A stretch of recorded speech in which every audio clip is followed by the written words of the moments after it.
All right, so in this section of the course, we're going to be going over a specific painting style, and this painting style is all about taking a grayscale image and converting it to color. The reason some people like this is because they think it's easier to focus on the values by themselves and get the lighting correct and then add color later instead of having to worry about it all at once.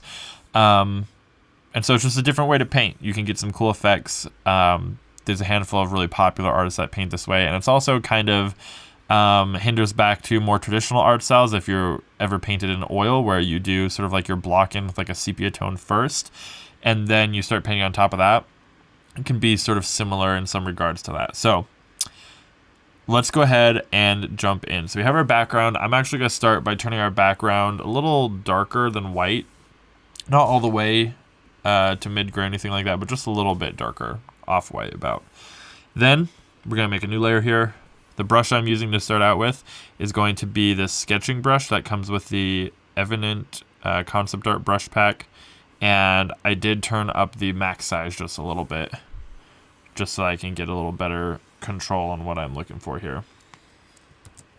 All right, and then I'm going to bring my brush size up a bit, bring the opacity down a bit, bring the color down, and we're going to start sketching. So this is sort of like a rough sketch layer, and it's not going to be the final image or anything like that, but this is just to really start roughing in. As usual, you should always start really loose and then work your way tighter. So I'm going to go ahead and do that. And I'm using sort of inspiration from a piece of art by Adrian Smith that I just sort of like the composition, and so I'm going to be using that as sort of my guide.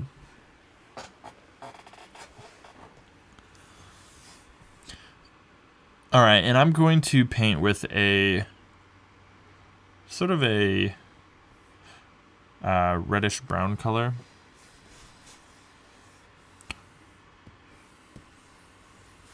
All right, let's go ahead and get started. So what I was thinking for this scene was these sort of big rocks here.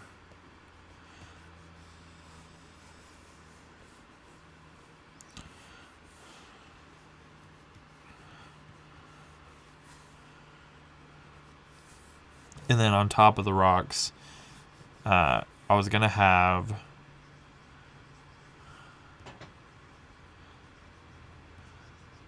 little, sort of like little forest creatures sitting here on the rocks.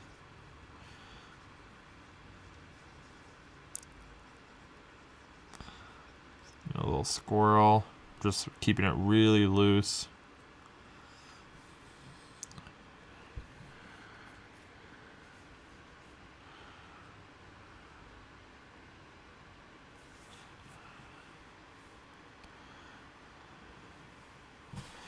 Okay, and then over here, I have some trees.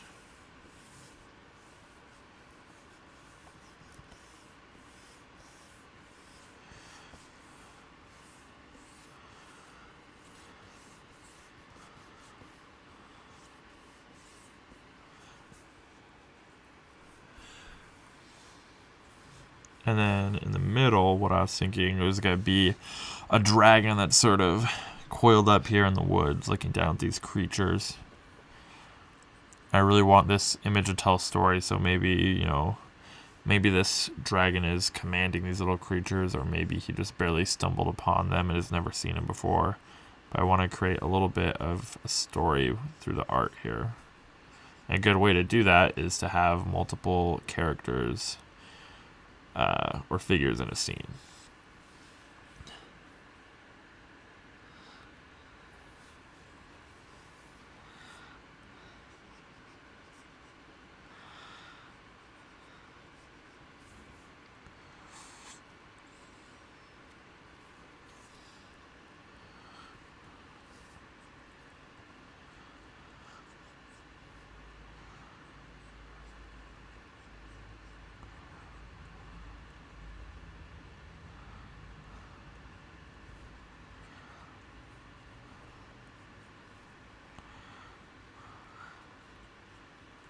Alright, I come down here and just start sketching out his body.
Back up here a little bit, rework these coils. The dragon is going to be one of these little creatures in the foreground are going to be the main focal point. This dragon is going to be sort of like a secondary one, and so I want to make sure we get this composition right, because that's really what we're focusing on this first stage. We're not really worrying about the values or the colors or anything like that, or even the lighting. What we're really worrying about is the composition.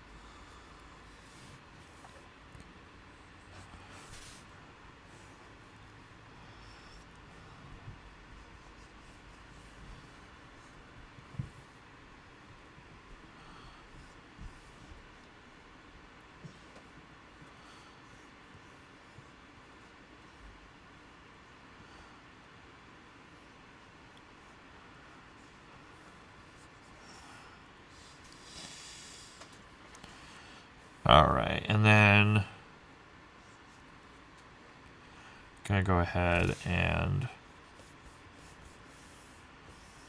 put some of these trees down that kind of, some that go behind him.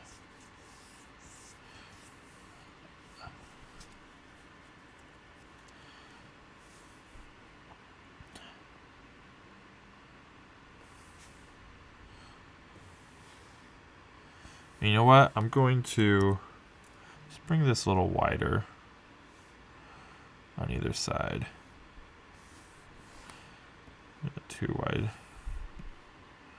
This is a little bit wider image space to work with.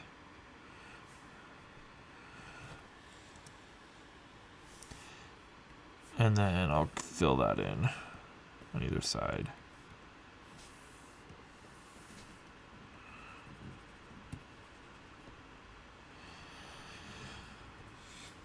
Whoops. We want to make sure to do that on our background layer. Let me undo that really quick.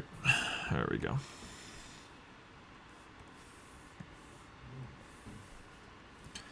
And then we're going to select this layer here real quick.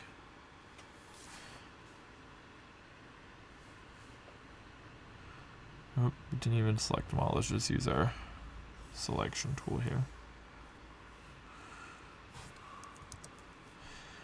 And we're just going to do free transform and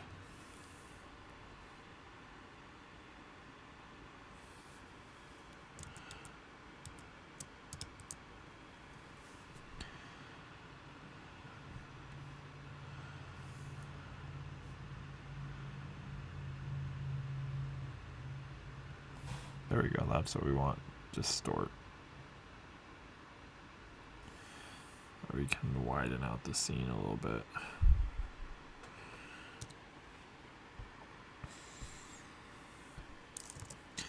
All right, and then it's really useful, especially in this early stage, to be able to kind of adjust things around and skew them and stuff. Use your selection tool, because it's not really it doesn't need to be super clean at this point, and so you have a lot of freedom to just kind of twist things around however you need them to be moved, and you can just always come back later and start refining it a little bit more. Let's see here.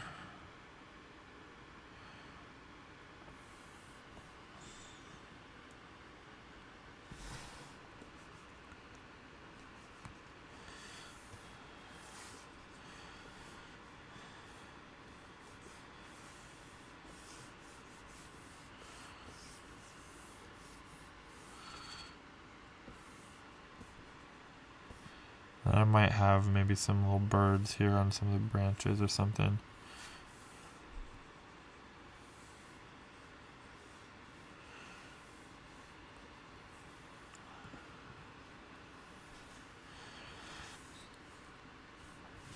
All right.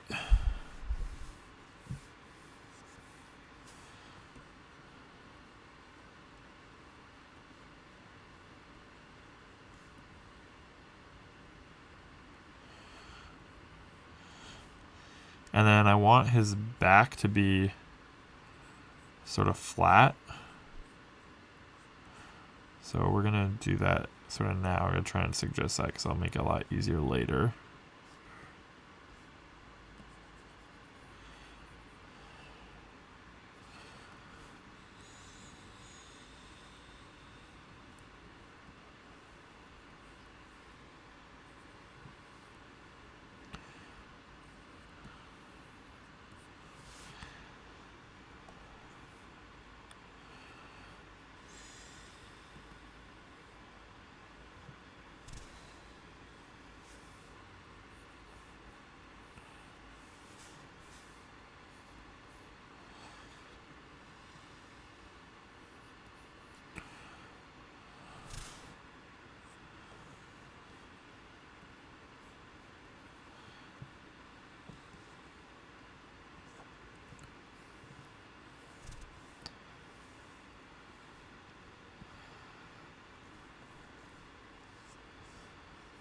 All right, cool.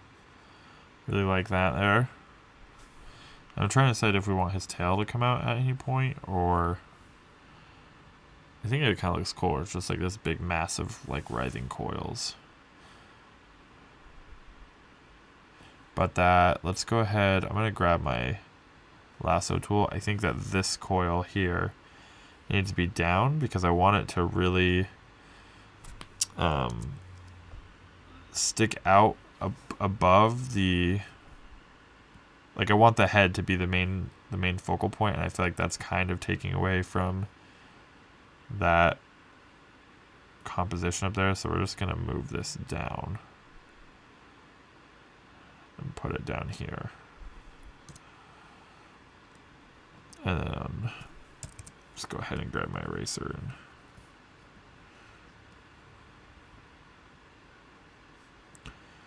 all right. And then it does a little bit, make it a little out of balance over here, so we're just gonna kind of even things out some.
And then the last thing, I was thinking about doing some wings, but I'm trying to decide if I still want to do that. Now that he has all these sort of coils here. Let's just sketch some in and see how it ends up looking.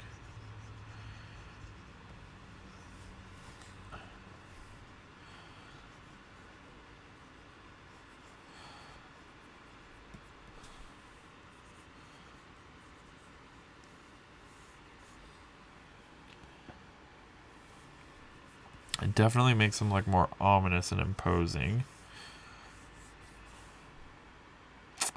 Let's zoom out, see what it looks like when it's tiny. Can help us get a better idea of the composition.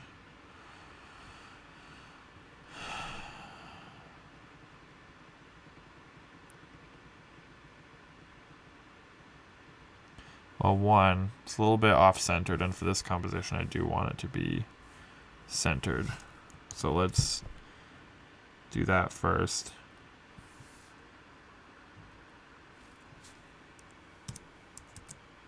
Okay. Then secondly, now we can start to look at these wings here.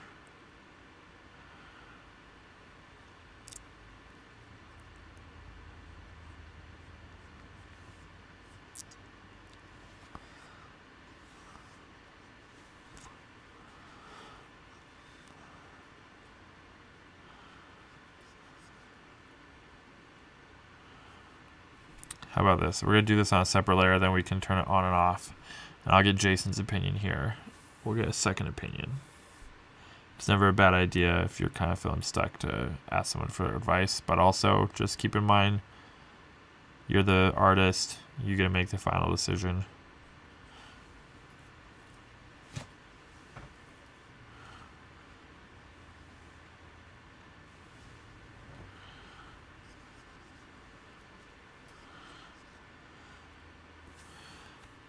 I'm going to do a couple of versions of it.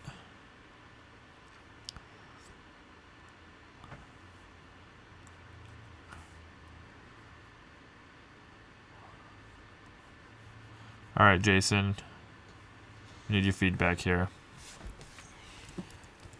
What do you think looks better for a composition? We have these little animals down here, this big dragon. It's going to be like forests back here. Mm-hmm. No wings or wings? Wings. Think so? Yep. All right, that's kind of what I'm thinking too. So I think we can call this good for our first rough sketch. That is it for this lecture, and I will see you guys in the next one.